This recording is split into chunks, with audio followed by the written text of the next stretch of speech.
And I've always kind of been a fitness guy. I've been into sports and athletics, but I actually hated running. What I decided is that, my pace isn't what matters right now. It's not, I don't have to run the fastest mile. I just need to keep moving. Do not accept that, this is impossible. Do not accept that this can't be done. Do not limit myself. I'm going to push myself and try and figure out how much more I can accomplish and what I can do if I really set my mind. If I can see it, I can get to it. And I just don't ever feel like I'm limited by that. I got into mountain running and trail running, and I found that now the roads are boring. I can't stand running on a treadmill now. I'm excited each hunting season as I've improved the last few years on fitness and focus on being in shape and not being intimidated by anything. Hey, this is Mike Merrill, and you're listening to Living Country in the City, episode number 24. Y'all ready for your dose of flyover state spirit? Straight from the concrete jungle? Well, put down your latte and pull on your boots. It's time for Living Country in the City. Hey y'all, thank you for joining me for episode 24 of Living Country in the City. Living Country in the City is brought to you by Bowhunter Brotherhood. Whether you're spot and stalking a high country ram, calling in a bugling elk, or at full draw on your tree stand waiting for that trophy whitetail to turn, there's a universal spirit that's embodied by passionate hunters and outdoorsmen. That spirit is what Bowhunter Brotherhood represents. Check out the latest blog entries and videos at the Bowhunter Brotherhood website and get 10% off all purchases from the Bowhunter Brotherhood store by visiting our partners page at livingcountryinthecity.com/partners. Thank you all so much for tuning in today. If this is your first time joining us for the podcast, welcome. Now, wherever you're listening from, make sure you take a moment to subscribe so you don't miss a single episode. It's really easy. You can search for Living Country in the City on iTunes, Stitcher, Podbean, or whatever your favorite podcast platform is. You can go to the show notes page for any of these episodes, and I also link directly to several different podcast platforms that you can subscribe from. Now, something you could really do to help this podcast grow is to give it an honest rating and review on iTunes or Stitcher. It really only takes a minute, and you could honestly probably get one done before I even really start the podcast here. As a matter of fact, why don't I just give you a quick second to head on over and do that right now? So, yeah, this is just the spot where you hop on over, go to iTunes or Stitcher and start leaving that review.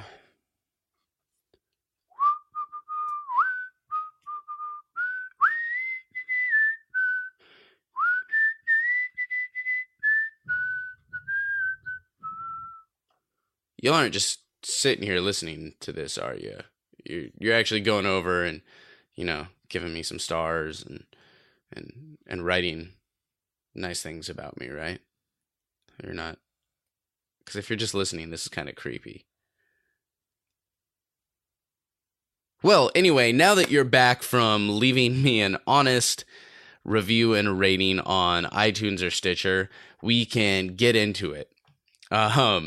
Today I'm talking with my good buddy Mike Merrill. Mike is a very experienced hunter, and I'll tell you, when I'm dragging some mornings trying to get out to shoot or hike before work and I'm just really not feeling it, Mike is one of those guys that always manages to inspire me to just get out there and work harder and push further. Now, this guy is always out hammering the hills and shooting his bow and just working his butt off. Even in the wee small hours of the morning, he's always just grinning ear to ear, loving every mile he runs, it seems like. And I'm excited to talk with him today about preparing for the hunting season.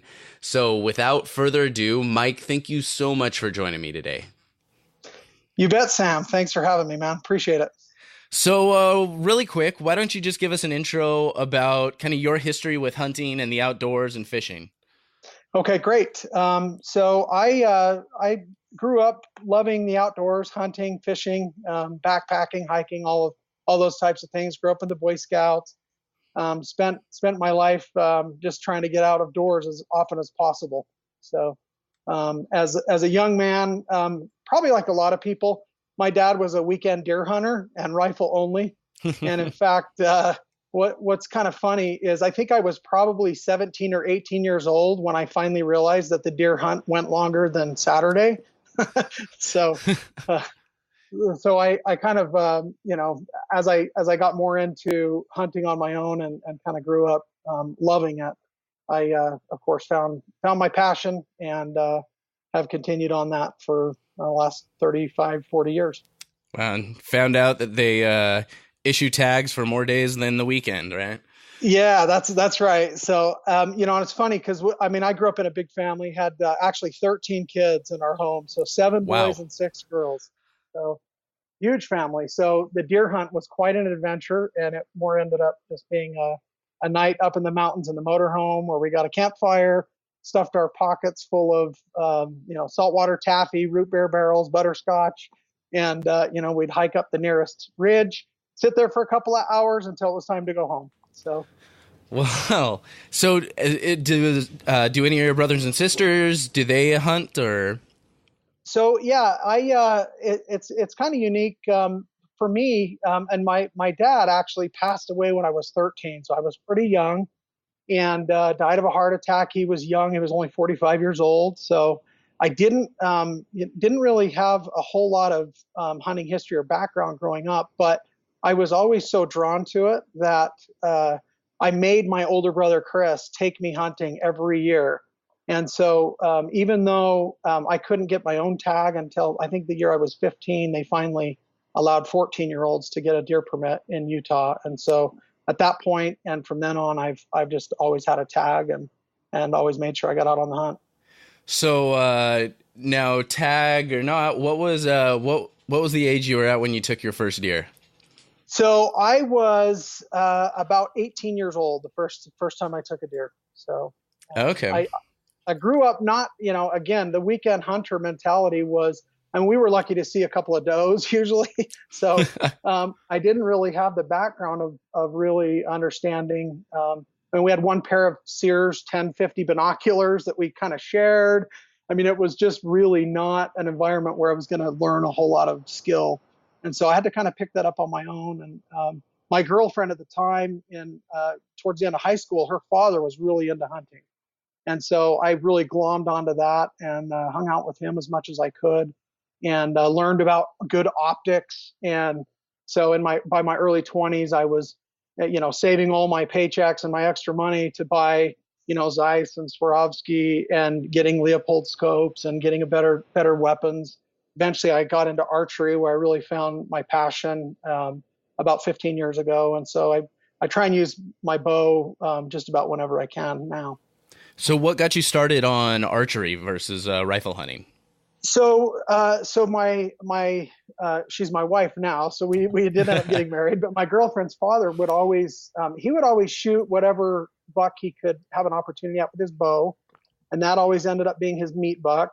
And then he would try and, get a little bit nicer, more mature deer with his rifle when he could. And so I kind of watched him archery hunting and eventually got my own bow and started going out with him and target practicing there in the backyard. They've got 5 acres down out in rural Utah. And so started on that. And really the place where I found my passion with archery hunting was Utah came out with this program called the Dedicated Hunter Permit. And I'm actively in that program still. It lasts for 3 years, and you can legally tag 2 buck deer within any 3-year period. But it gives you an opportunity to hunt during the entire archery season, the muzzleloader season, and then the rifle season. And so I just learned, in fact, my first year that I entered that program, I tried to spend a little bit more time out in the field and focus on archery. And I counted 34 bucks that I had an opportunity to shoot with my bow if I had chosen to. Now, that was my first year hunting. I could only tag 2 deer in 3 years. So I never really got my sights on any total monsters. And so I didn't end up shooting one that first year, but it just opened a whole new world for me. On the rifle hunt, it was, you're lucky to see, a few bucks while on the hunt. So archery was just a lot better opportunity. I saw more wildlife, got out, got more quiet and more skill, and just really enjoyed it a lot more than the rifle hunt. So talking about building up your skill, what do you do to prepare for the hunting season? Well, I think, and over the years, this has continued to adapt. And even, this year I'm doing more trail cameras and kind of spending more preseason preparation. Probably, I think it's been 4 or 5 years ago, I really started following and kind of watching people like Cameron Haynes. I noticed they were really into the fitness, and I've always kind of been a fitness guy, been into sports and athletics, but I actually hated running. And my wife has been a lifelong runner, and she's really avid at it, and she does it just for her health. She doesn't enter a bunch of races or do anything crazy, but she just does it for her health and her fitness. And so she was always telling me, "You got to come running with me." And so once in a while, she dragged me out. And other than like junior high track, I couldn't stand running. If I got to hit somebody, tackle somebody, or chase a ball, I was all about it. Always into sports, but baseball especially, loved basketball, played football, but I just never could get excited about running. And so Cameron really turned me on to it. And then I have a cousin, her husband is known as the Iron Cowboy, and his name's James Lawrence. I don't know if you've ever heard of him, but fascinating story. What he did, he's actually a triathlete, and he did 50 full Ironman triathlons in 50 days consecutively in all 50 states in the United States. Are you kidding me? No. So that world record, crazy, but yeah. So, that is insane. I can't imagine doing a single triathlon. Yeah. So he did that about 3 years ago. And I had, because of Cam, I really started taking fitness more seriously and kind of off-season preparation, and other people like Zach Griffith and, others in the Josh Bomar, other hunters that I was familiar with and really enjoyed following and learning about their story, kind of inspired and motivated me to do this. But this James Lawrence, the Iron Cowboy, was undertaking this feat about 3 years ago. And so I made up my mind, the beginning of the year, my New Year's resolution, I'm going to start running, and I'm going to run, 3 or 4 times a week. And I had a goal to run 250 total miles by Easter. And so that was my goal. And I'm very goal oriented. I love, accomplishing something. And I, with the apps that are out on our phones and things now, and being able to quote unquote keep score of my run, that helped motivate me, and the competitive juices started flowing. And you use the Nike Run app on the phone, right? I do. Yeah. I've seen the maps. I recognize the maps because I've used them, and that app is one thing that helped me get more into running. I still absolutely hate running and don't do it enough, but the fact that it compares you and ranks you with the friends you're connected with, oh man, I had zero desire to run, but the second I saw that there was some sort of ranking, I'm like, I got to get out and run. And this was before I started hunting anything, but I'm so competitive that when there's one data and 2 rankings, oh man, get me out there.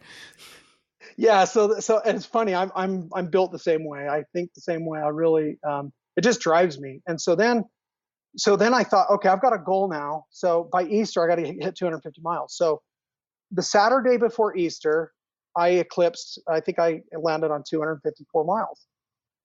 So I was excited. I thought, okay. And what's funny, I'm a little, I like to invest in good equipment, and I'm not afraid to invest money in something that I'm passionate about.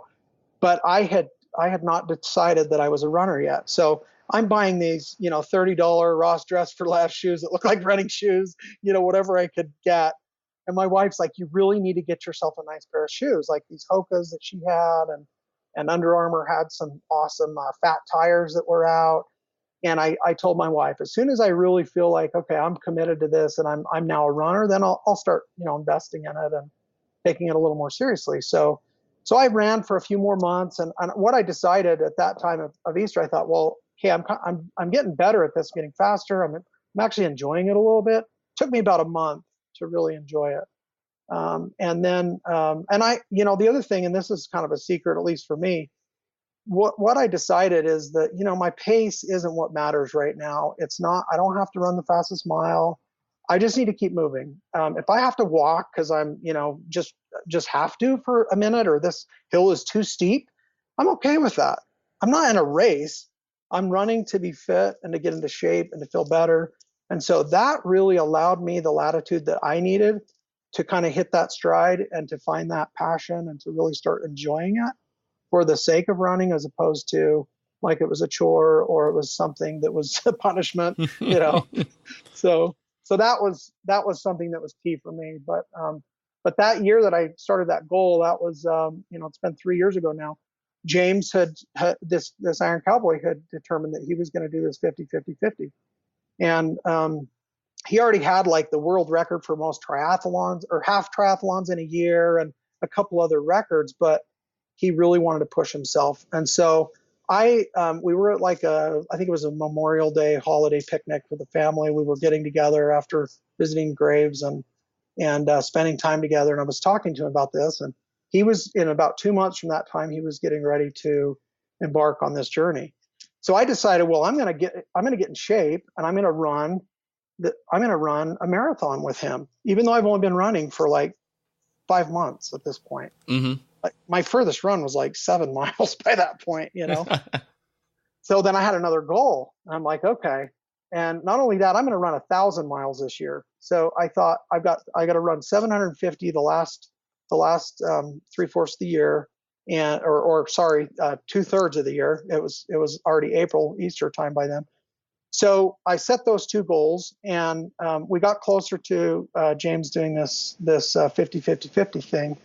And I found out my wife and I were in charge of this family reunion, which was going to be in southern Utah. Well, James was going to finish his 50th race in Utah, and I was going to be like 4 miles away or 4 hours away from where this was going to happen.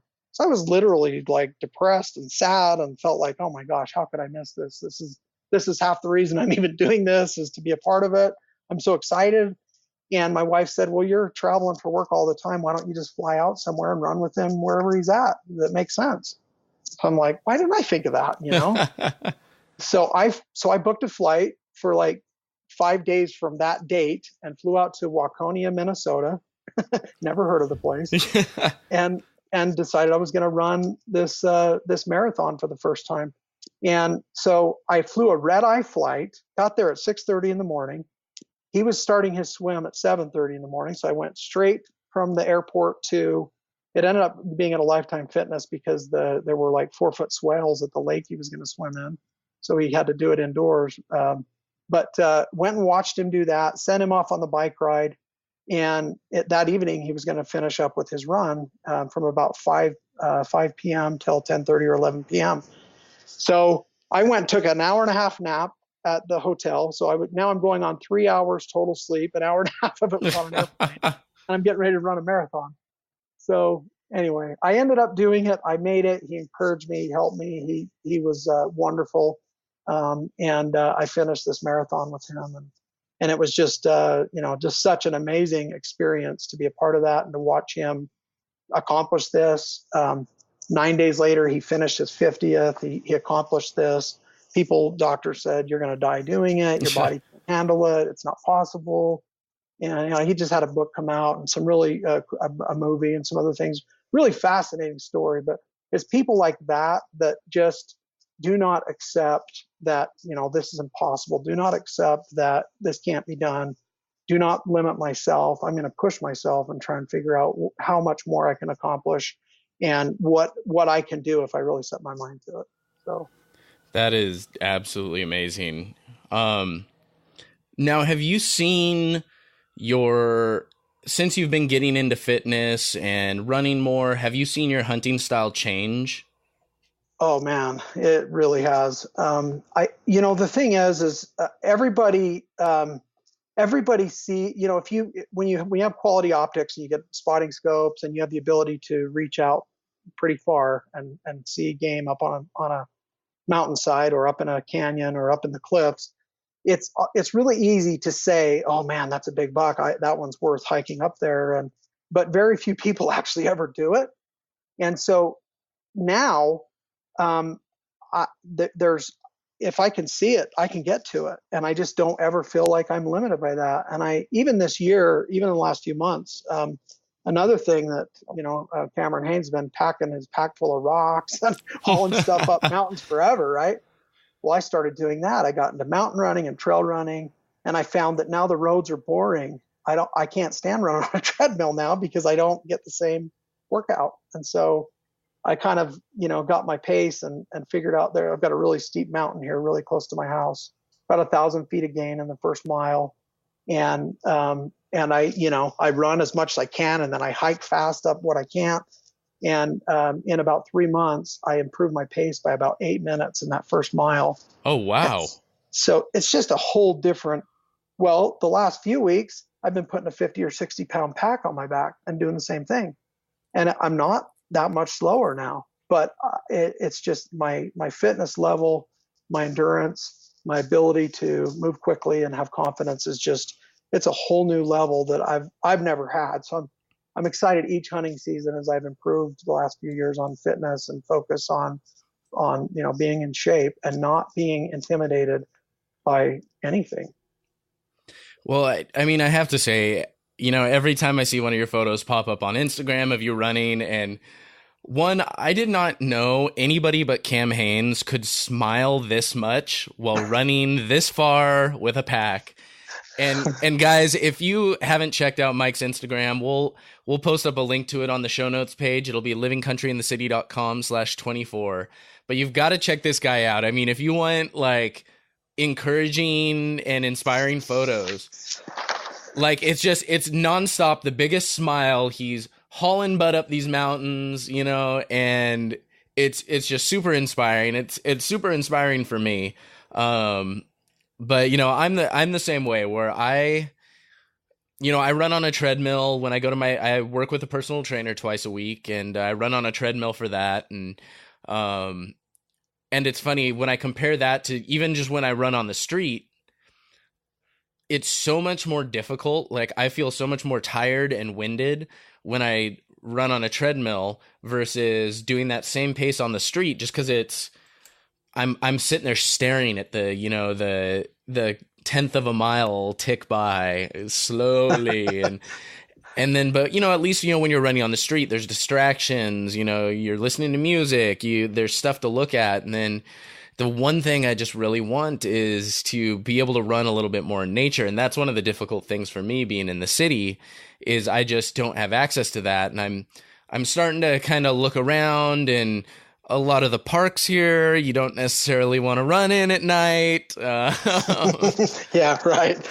So it's different kind of wildlife there, right? Yeah, I do have Griffith Park not too far from me, and it's a little bit nicer. There's some areas where I might be able to get away with running, so I've got to go check that out. But I definitely need to get out running more often, and I think I'm gonna take a note from your book, and I'm gonna look at what I think I can realistically achieve, by, maybe by hunting season or whatever that is, set my goal, figure out what I can realistically achieve each week, figure out what that'll be up until September, and then, add 5 miles to it or something, and see what I can do. I think I'm going to pull a page from your book with that one and give it a try. Yeah, no, I appreciate that. And I and it's funny too, because, and I think a lot of people are pretty goal oriented. I mean, we always make New Year's resolutions, but for me, and that was the other thing really, that social media, the blessing of it to me, at least, is it holds me a little bit more accountable. I mean, I want to do what I say. So I'm not going to say I'm going to do this unless I'm going to do it. And so as soon as I post that, that's it.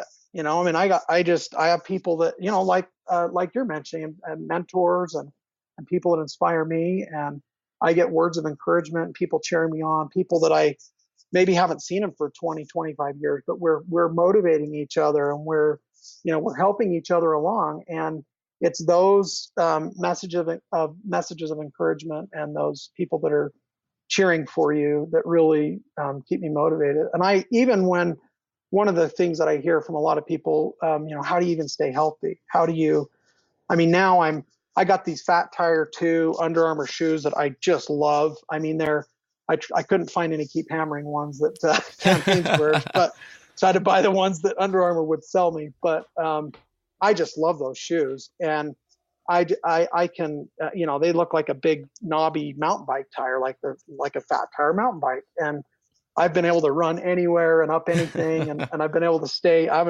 haven't wiped it yet. It'll probably happen at some point now that I jinxed myself. But I almost ran over like a dozen people last Saturday coming down this trail. They were hiking up there, and their eyes looked like saucers. They could not believe that this dude was running down this steep trail with a poodle following him and a big backpack on. But they're like, don't kill yourself. I'll be fine. And I just, ran on down the mountain. But so does the dog keep up pretty well? He does for the most part. Yeah. And that's another thing. I mean, it just, it might even sound stupid, but he's a great running buddy because I get tired before he does. So that makes it nice. And it motivates me to get him out also. It's my daughter's dog, but I have a lot of fun getting him out. And that's, he doesn't even need a leash anymore. He's just used to it. He loves getting in the truck. He knows when I'm getting ready to run. He sees me putting my gear on and getting ready, and he just gets excited. So, it keeps it fun and a little bit interesting too. I've tried running with my dogs a few times, enough to where they kind of recognize the running gear. But I love them to death, but they're the most miserable dogs to run with. One, I almost ended up breaking a finger because one decided he was just, we were running. I was like, oh, awesome. We're going good. This has finally kind of got into our rhythm. And then one of them just decided, he's like, nope. And so right as we're passing a street sign, he just dives off to the left. And the way I had the leashes kind of wrapped around my hand, because I'm running through the city, it slipped off my hand and just landed around my pinky finger, and he wraps around this pole at high speed and just jerks my hand back, and I swear I just snapped off my finger. Oh gosh.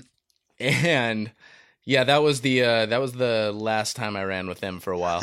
I need to find a good spot. Once I find a spot that's a little more outdoors, then that I can run regularly, then I'll take them out again and start running. But when it comes to just running around through the city, and to be honest, there's a lot of like homeless encampments under the bridges, kind of where I run. And so with the dogs, they want to go off and interact, and there's always dogs there and they want to play. And so it's just, it makes it a little more difficult to focus on getting out there, but I enjoy having them out, and it helps break up the monotony of just a plain old run. So it's, I don't know. I gotta find a solution for this, but yeah. One thing I used to do, and I still, like I said, I've been really just focusing on trail running more lately, just because it just gives me such a better workout. But I used to run around the cemetery locally here. That was a really good place. I do have like probably a 10-minute walk from me. I do have the Hollywood Forever Cemetery, and that is a huge cemetery. It's beautiful. It's where all the, a lot of like movie stars are buried and stuff like that. And I'll have to check out what the access is to that, because that would actually be a fantastic place to start running. Yeah, it's pretty peaceful. I enjoy it. And again, my wife, she runs a lot too. And we actually try and run together. I've taken her up on the mountain a few times, and she actually loves that also. So she's not quite as revved up over it as I am. And I won't see her wearing a camo backpack anytime soon. But I definitely, it's good to have a running buddy, whether it's your spouse or a girlfriend or your dogs, whatever it is, that can help for sure. On that note, let's take a quick minute to hear a word from one of my partners. Hey y'all, we all know that physical fitness is of paramount importance as backcountry hunters, but if y'all are anything like me and can find yourself getting discouraged at not seeing the results or improvement you wanted, not having the energy to really go at it, or just feeling so dang sore after a workout or hike that it takes you a week to recover, I'm going to recommend that you do the same thing as me and give Mountain Ops a try. I'm the first one to admit that I was super skeptical when it came to supplements, but after talking with experts that I trust and admire, hunters, personal trainers, as well as comparing quite a few of the hundreds of products on the market, I went with Mountain Ops, and I'm seeing a world of difference when it comes to my results and how I feel. Mountain Ops has a huge product lineup that'll help you with anything you could want to target. Pre-workout, meal replacement, hydration, recovery, energy boost, even anti-inflammatories and high-altitude performance. They can help you find the right combos if you want to reach your fitness goals and go longer and further in the backcountry, which just might be the difference between elk steaks and tag soup. Additionally, through Mountain Ops Operation Conquer Hunger, with each and every purchase you make, Mountain Ops will help provide a nutritious meal to a child in need. If you want that extra boost to help you start crushing your fitness goals, check out Mountain Ops on our partners page at livingcountryinthecity.com/partners. So is there anything else you're doing right now that's kind of helping you prepare for hunting season coming up? Yeah. So another thing, I've really gotten into, Ryan Carter with DC Outfitters has some really awesome stuff. In fact, he did a podcast with Zach Griffith talking about trail cams and, where to set them and how, and kind of some of the methodologies that they use. I subscribe to, a page from Ryan's book on some of those strategies. I've really enjoyed doing that. It also gets me up, up in the higher mountains and some of those canyons and deep pockets, before the season really starts, to get up there and kind of see what's going on. So that's another thing that's really helped me prepare. Another thing too, and it is funny how even this last year or so, I always thought it was crazy to, like, when I go to the gym, I would run on the treadmill only after doing my weights. If I lifted first, then it seemed like the run was something I could gut myself through. But I found if I did it the other way, if I did it the wrong order, I just didn't have time. I didn't have the energy to lift those weights because I was tired of the running. So, but now I keep my bow in my truck, and as a reward for myself, cheesy as it could sound, I shoot a dozen or 15 or 20 arrows after my run. And I leave my pack on if I have it on, or if I didn't run with the pack, I throw the pack on. I just try and make it as much like I just hiked up this crazy mountain and I'm on the ridge, and it's go time, get the bow out and see if I can get dialed in. And that has really, really helped me dial in my accuracy. I'm not, even if I'm a bit winded, I'm used to shooting that way now, where before all this, I would, like a lot of people, I'd pull my bow out 3-4 weeks before the season, dust it off, start throwing a few arrows through it. And, this last year, I've been shooting my bow all year since last season. So it's just I can feel it's an entirely different game now. And I just feel a lot more prepared and lethal to accomplish whatever, I certainly won't, I won't shy away from getting where I need to get if there's an animal that I want to go after. So with this new ultra lethal mentality, what are you excited for this year? So I'm still waiting to hear on my Wyoming draw results. I know they had a really rough winter, so I think the deer herd's struggling up there. I put in for Unit G, so we'll see if I draw that. I also put in for an antelope permit, and if I draw that, I'm gonna try and take that with my bow also. And then I did draw a really cool tag in New Mexico for the Barbary sheep. And they're a really cool looking animal. One of my partners at work, my buddies, drew one of those a few years ago, and he and a friend of his were able to harvest a nice ram. And so I'm very excited about that. I'm going to also try and go after that with my bow too. Whoa, I just looked one up. I'm not familiar with the animal, but that is cool. They got those like long beards and yeah, they got a mane almost there, even down their legs. They've got that hair on the front of their body that's just really, really cool. So it'd make a great full body mount for sure. I'm thinking I might start looking at tags for that. Maybe what's cool next year. What's cool about that one, and this is amazing. I put in for it a couple times over the years, but in New Mexico they don't do points, and so I have just as much of a chance as anybody every year. And so this year, my father-in-law, my wife's younger brother, and we all drew a Barbary sheep permit. So pretty excited. So you did the draw as a group? We did. Yep. That's really fantastic. I like that. I'm like I said, I'm brand new at this, and I was really learning about all the draw stuff and how it works, and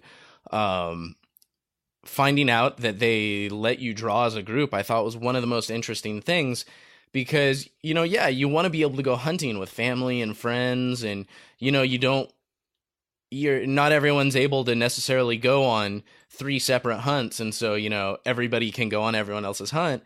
It shows a lot of forethought by the people managing these animals, that they set it up that way that you can do a group application.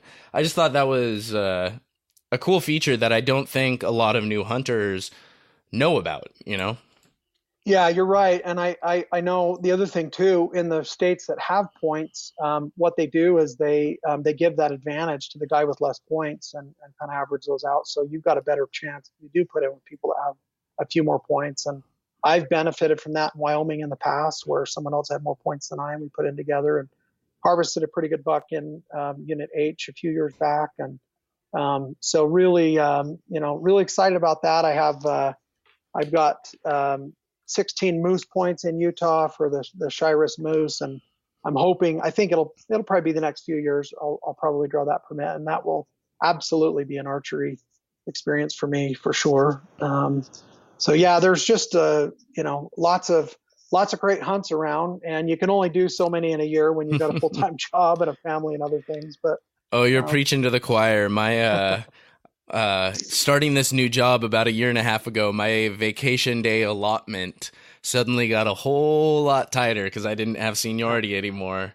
And so, and I before I started getting interested in hunting, I really honestly didn't take vacation.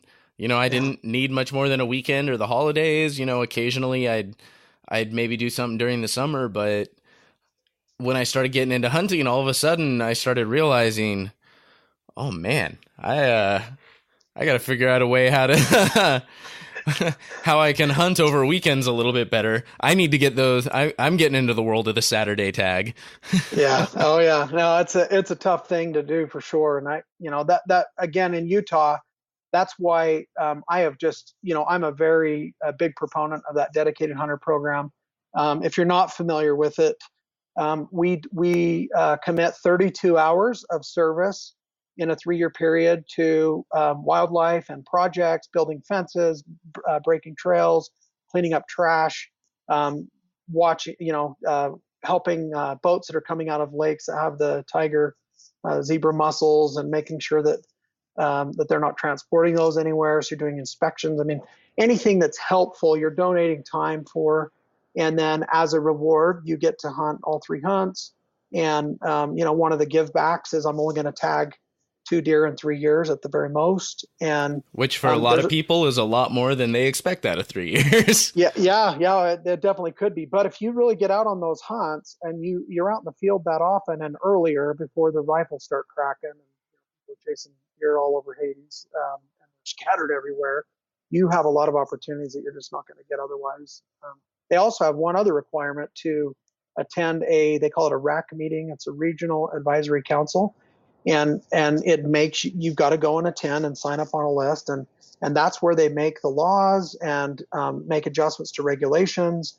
They talk about statistics and mortality rates based on winter or predators and other things. So it gives you an opportunity in a more public, open forum to voice your concerns and to speak to those people that are making the laws and the decisions that affect the hunting community. So it's just a really great program. And I've well, that's something that people should be doing anyway, is going to these meetings as hunters.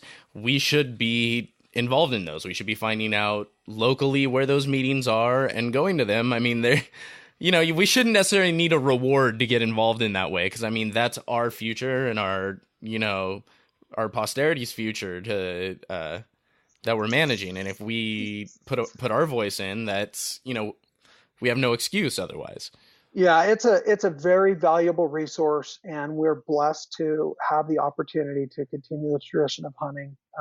One of the things about it too, and I'm my mother, growing up, her family had a meat locker called the Springville Meat Locker, just a couple towns over from where I live, and so she kind of grew up around that, and her dad hunted and all that. But a lot of guys, they take their game in for processing, but we field dress ours, we cape them out, we quarter them out if necessary. We use all the meat, we cut it up, put it in our packs, we bring it home, we get the family together, we get some friends, We all have a meat wrapping party, and we process 100% of our game meat. And so in my freezer's usually full of, deer or elk meat or, other game that I've harvested, fish and other things, year round. And I personally, I'm someone who enjoys cooking and those kinds of things for my family. So I prepare all that because it's a part of me really putting a period or an exclamation point at the end of the sentence of, this is why we do this. I'm providing for my family physically and literally with my sweat, blood, and tears. I enjoy it. 99.9% of my enjoyment, honestly, and this is the honest truth, has nothing to do with releasing an arrow or pulling a trigger. I enjoy the entire process. I love and respect the animals that I'm able to harvest and to kill and ultimately bring back to my home and feed my family with, and neighbors and people in need. There's just so much good that is done with that when you harvest an animal on your own. And I'm just not paying McDonald's or Walmart to do my killing for me. Well, what was it? Talking about it's that interesting point. You share that with your neighbors and your friends and your family, and I think it was from a speech by Shane Mahoney where he talks about wild game and like this stuff you harvest yourself. So often we do, you take that, and I remember my first experience ever with wild game is I had a neighbor and he brought over some deer sausage and a few slices of deer sausage for us, and I tried it, and I was obviously really sentimental, and I'm like, this is deer? Bambi's great. I was a really sentimental kid about Disney movies, I'm sure. But it's one of those interesting things where you will take that and you will share it, and it will,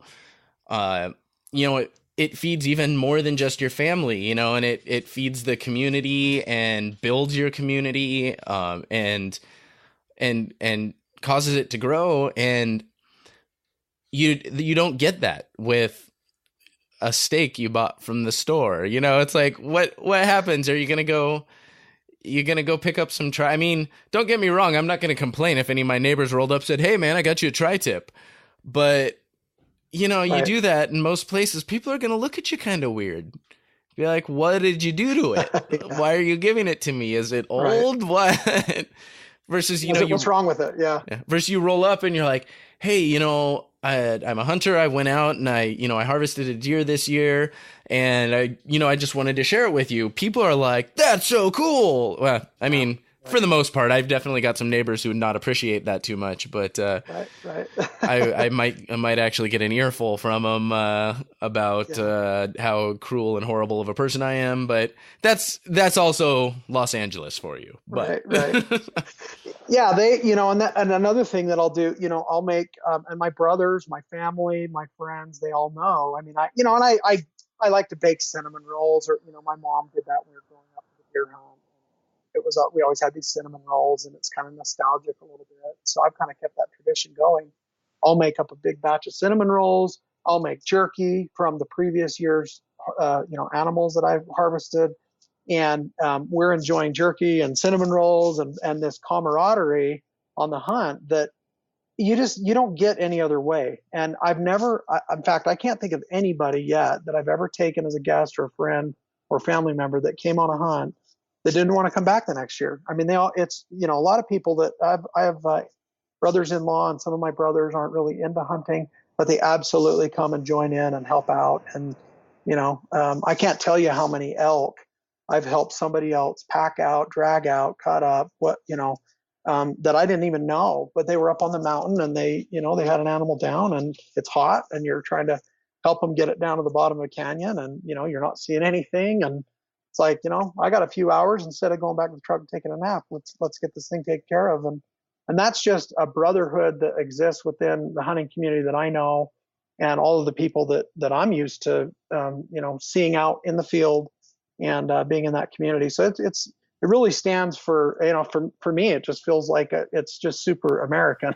That's what it feels like to me. So. It is really cool thing. like I said, I keep repeating this on podcast after podcast is I'm brand new at this, and I'm the first one to admit I don't know a ton of stuff, but, so I don't, I'm still meeting a lot of people. I've met a lot of fantastic people, but most of the people I know, have their next 2 years of hunts planned out. And, so I'm working on finding a hunting partner and, somebody, if I need to, I'll go into the back country, but,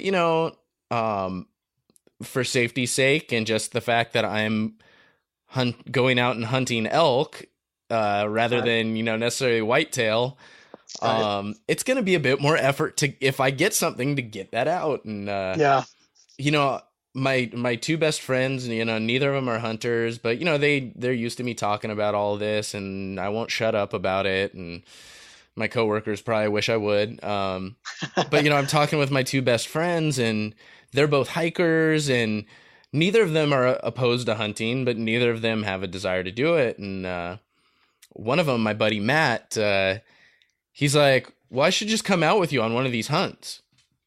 And I started thinking about that. I'm like, And so, we started talking about it more. And like I said, I've said it before. I'm like, so wait, you're willing to come out. You're an avid hiker. He hikes mountains. He's traveled all over the world and it's his goal to hike every major mountain in the world. And, so he's got gear, he's got good boots, he's got a good pack. All he's really missing is the camo. Right. And I'm sitting there, I'm like, if I can get him into camo, and we were talking, he's like, yeah, I'll totally come out with you. And I'm like, so right. You have no desire to shoot an animal, but you'll help me pack one out, you'll carry a camera. I'm like, I'm going to buy you a bugle tube and some reeds and you're going to practice. And, there you go. So right now I've kind of got in theory, I've got the ideal hunting partner. You do, you don't have to compete with him and he's just there to help you. That's perfect. Yeah. We can throw a camera on him and, we're good to go. But, hopefully, Matt, if you're listening to this, you better not back out. I'm just throwing that out there. I can shoot a bow. Yes, that's a threat. Yeah, a good partner is a really important thing. And I've got some good buddies in hunting, and sometimes just kind of depending on schedules and whatnot, it doesn't always work out that you can get out with them. I know, you hear Cameron Haynes talk about Roy Roth and what a huge part of his life he was. It's a really, a neat story and history there. But I can so relate to that yearning. And I don't know that I've really found that, lifelong hunting buddy the closest thing that I have would be my father-in-law. And, he's in his mid 60s. He's still in great shape. He can still spot deer that, most people would never even know were there. He's very skilled. So that's very enjoyable, but at the same time, I think just that level of appreciation, that passion for what you're doing is, it's a little bit unique. There's a lot of hunters that don't take it quite so seriously. And so when you're really passionate about it, I think, it might be a little tougher to find that ideal hunting buddy that feels the same way that you do about it. But if you can find someone that'll help you bugle and take pictures and help you pack something out, you're ahead of the game. That's for sure. Oh, here's hoping. So what's your absolute favorite animal to hunt? We've talked a lot about deer. We've talked about some of the other tags you're drawing. What's your absolute favorite? So I have, over the years and more recently, I've gotten a lot more passionate about elk. I do, where I live, it's hard to draw a premium elk permit. They say it's almost a once in a lifetime tag now. So every year I can buy a spike elk permit or I could shoot a cow elk. I don't have any desire to shoot a cow elk. And so last year I did not harvest a spike elk on the archery hunt. There are some big bull units I went up in and didn't have any opportunities there. Could have shot cow elk, but elected not to do so.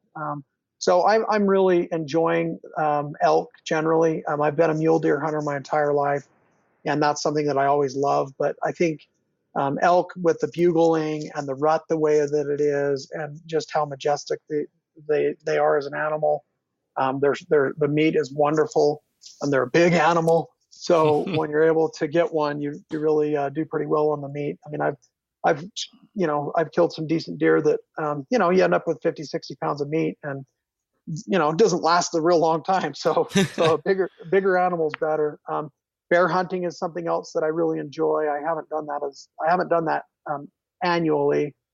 There's a reduced bear permit up in Idaho that you can buy for cheap if you're hunting deer also, or purchase a hunting permit that's like $250. You can get a reduced bear tag for $65, and you can buy up to 2. And so if you're going to hunt deer in Wyoming in Idaho as an out-of-stater anyway, I would always buy those bear tags as well. And, that's one thing I've been looking at, is because I'm doing this. I'm doing an Idaho rut hunt, archery rut hunt. I was looking, and I'm like, I saw that same tag, and I'm like, well, same $65, might as well, if yeah.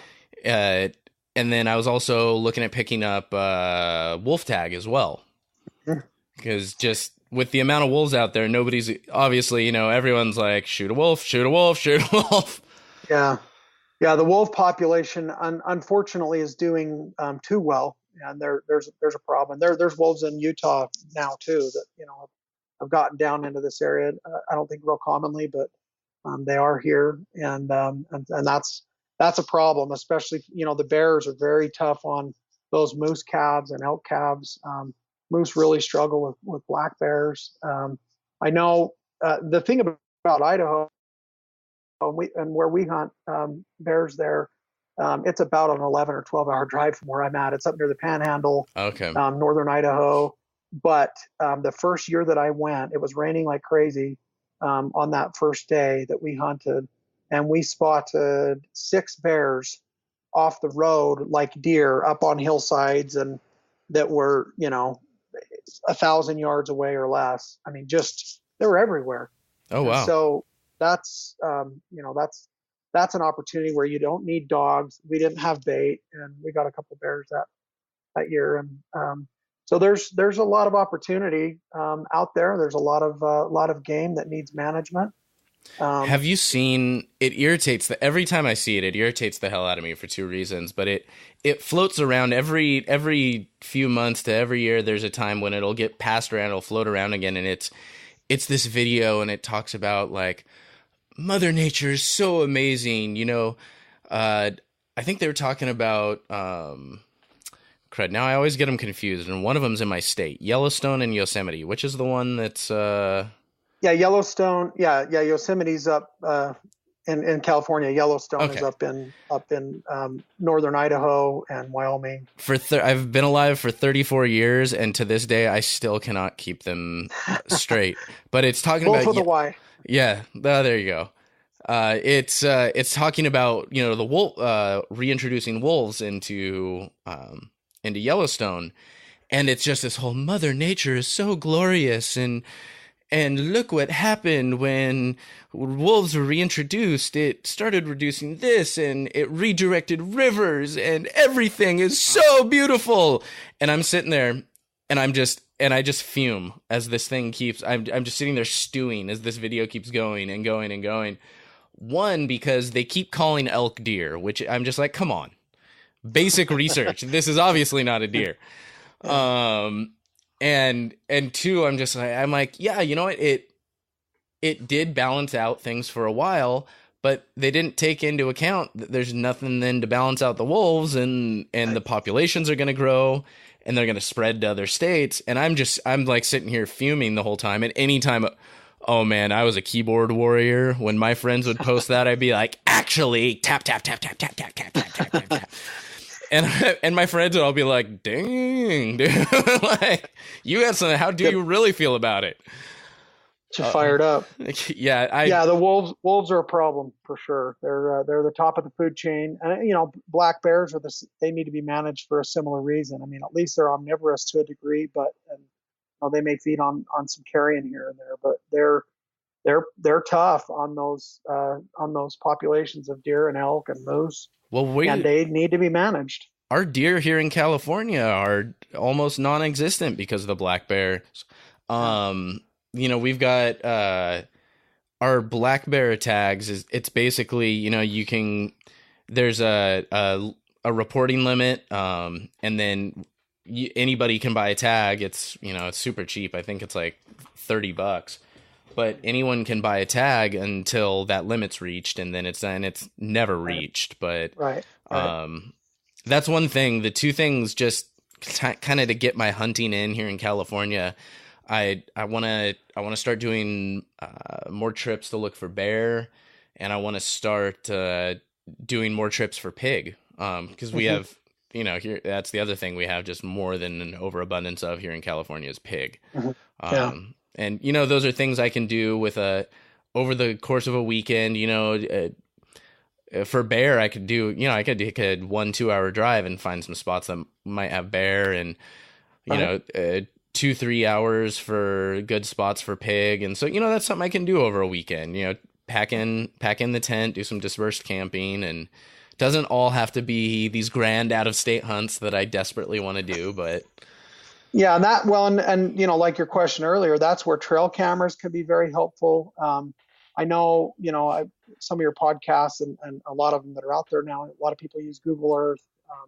I invested in a Rhino 650T GPS with the radio on it. Man, what an amazing tool. I mean, I've got all my cameras marked. I've got glassing points marked. I've got it on a map. Then I can do a Google Earth overlay. I can see where this animal was or that animal was. And you start getting some years of history in some of these places that you've been, and you really get a feel for what's out there and what you can do to help yourself be more successful. So you're not spending weeks and weeks and months, ultimately to fail because you're starting over every time that you go out in the field. And, honestly, I feel kind of dumb right now, because I thought to myself, I'm like, well, I don't have the time to get out to these, out to Arizona or out to Idaho or Colorado or wherever, I want to go hunting and set up trail cams and scout and then come back and check them. I'm thinking, why am I not doing this for, I may not be out hunting elk here in California. I may not have gotten a Thule tag or anything, but I can do this for bear. There's other animals that walk in front of trail cams, and I feel kind of dumb right now, but I'm like, I need to start doing that. And especially with apps like Camo Fire, there's absolutely no reason for me not to buy trail cams when they're so stinking cheap at this point. Oh, they have it. Yeah. They have great deals, $75 with the SD cards and the batteries for some really nice stealth cams, and they work wonderfully. Oh, yeah. I bought a bunch of those from those guys. And I'm pretty sure they have a stealth cam available on Camo Fire every pretty day, much all the time. if not at least 2 out of 3 days, and multiple models and stuff like that. And see, and for me lately, and this is kind of what we were talking about earlier, but I have turned my run that I was doing along the streets of Salem, Utah before, or around the cemetery, into a mountain trail run workout with my backpack. I have my binoculars on, my bow's in my truck with my target in the back. And then I've got a pack full of trail cams, trophy rock, buck jam. So I'm weighing my pack down with 50, 60 pounds of cameras and bait. And I'm turning my run into a spotting trip, a trail camera setting trip, a trail camera checking trip. And then at the end, I'm shooting my bow, and I can do all of that in a couple hours, or maybe 2.5 hours on a Saturday morning. And I'm multitasking to the nth degree in those cases. It makes it not such an event every time you've got it, because that's one of this last year. I just didn't have time, and then the snow came and it was deep, and I actually went on around Easter to try and retrieve some trail cameras I had up in a really high canyon. And there was literally an avalanche that had covered where my trail camera was. So I went up about 2 months later, which is just barely. And the snow had melted. My camera was still there to the tree. And the craziest thing about it, the batteries were still working, and I had pictures from a week before. So that funny. Fortunate for me in that case. Probably got some nice white avalanche pictures too, I imagine. I did get some of that, but yeah. Well, so looking at the time, we're kind of winding down here. I always like to end with maybe some advice or some words of wisdom or encouragement for some new hunters that are just starting to get into the outdoors and hunting, as well as maybe folks like me from the city who just feel intimidated. There's so much to learn. It's, this is too hard for me to do. What would you say to those people? Yeah, that's a great question. I think for me, the advice I would give, invest a little bit in, again, things like, Elk 101 with Corey Jacobson. If you want to learn how to bugle and call elk and learn about elk habitat and behavior, get on Go Hunt or some of these other services that are available that will help you figure out the tag system and kind of what to put in for them, what your odds are. I have always used monstermuleys.com to look at there's some others out now that are pretty good. There's one called Point Hunter app that I bought for a few bucks a couple of years ago. Keeps track of all of my points in all the different states. It was just a few dollars one time. They notify me through the app and by email when the permit deadlines are, what I drew, if I didn't draw. I mean, they're really, it's pretty cool. There's a lot of really neat tools out there because of technology. So I would, do some of those things. YouTube is incredible. I mean, you can really find all kinds of stuff there. How to sight in your bow or how to get into this or that. There's a lot of online resources. And then more than that, find somebody, go to the local archery shop, go to your Cabela's, go to the archery counter or the gun counter and talk to those folks because they'll help you out like crazy. I actually, the place I bought my bow, Humphrey's Archery down in Payson, Utah, I called Austin there the other day and was asking him about this total archery challenge. I haven't done that in the past. Wasn't able to work it out with my work schedule, but I'm signed up this year up at Snowbird here in a month or so. I signed up for the 5K Keep Hammering Trail Run with Cameron Haynes up there. Really excited about those events. Get involved in those kinds of things when they're around. You'll find people there that will help you willingly. They're excited to talk about their passion, just like you and I are. And I think just borrowing that knowledge from willing brothers in the sport is probably your best way to not only find the passion but really learn from other people's wisdom. Well, that's great advice from a very experienced hunter. Thank you so much for hopping on the show, Mike. If people wanted to find you online, what's the best place to scope out all your runs and get some inspiration? Just I'm Michael T. Merrill is my username on Instagram and Facebook and all that. So I try and post stuff that I'm doing and enjoy the encouragement and the cheers from those that need a lift. And I like following all kinds of people that motivate me too. So. Fantastic. Well, thanks again for hopping on the show tonight. All right, you bet. Thank you, Sam. Appreciate it. Love to come back anytime you need. All right, y'all, that'll do it for episode 24 of Living Country in the City. If you're needing some inspiration as you prep for this hunting season, if you are looking for that little extra bit of drive to kind of get you going in the morning, make sure you head on over to Mike's socials, check him out, give him a wave, get your inspiration. And you can find all of those links on our show notes page at livingcountryinthecity.com/24. I am flying out tomorrow for Snowbird Total Archery Challenge. Super excited. Can't wait to get out there. Really not thrilled that it's going to be 100 degrees on Saturday and Sunday. I may actually die during the trail run. There's a very good chance. I was already concerned about my performance, but running 2.5 miles at altitude in 100-degree heat is definitely going to be pretty brutal. Either way, I'm looking forward to getting out to Utah and meeting y'all. Make sure you hit me up if you haven't already. I know it's going to be a crazy time. I'm looking forward to getting there. But in the meantime, stay country, y'all. Thank y'all for listening to Living Country in the City. Get show notes and check out the blog, product reviews, events, and more at livingcountryinthecity.com.